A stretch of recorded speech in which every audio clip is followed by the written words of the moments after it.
पूछ ले तो हसे बता दो ना धन हो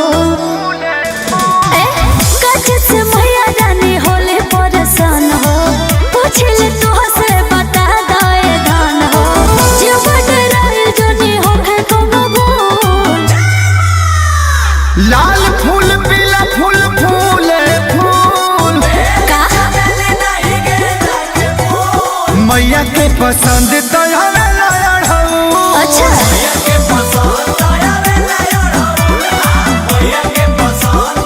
अरे जियो व्यास हे मैया कहां ना बोलू देरी हो गहिले जावे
मैया के पसंद तो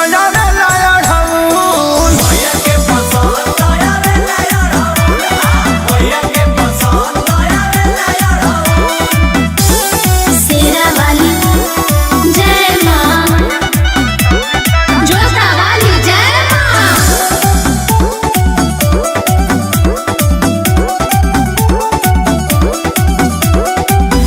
जवाना रहस मैया बिछाए ताहरा गमछिया से पौआ झरवाए सुना बोला अखिलेश खेसारी पचरा मैया के गाई है अच्छा नीमिया झुलवा मोनू समझे झुलई है सेवक करी है सेवक कैया कबूल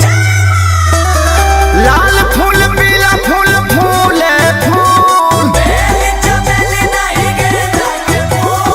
मैया के पसंद तो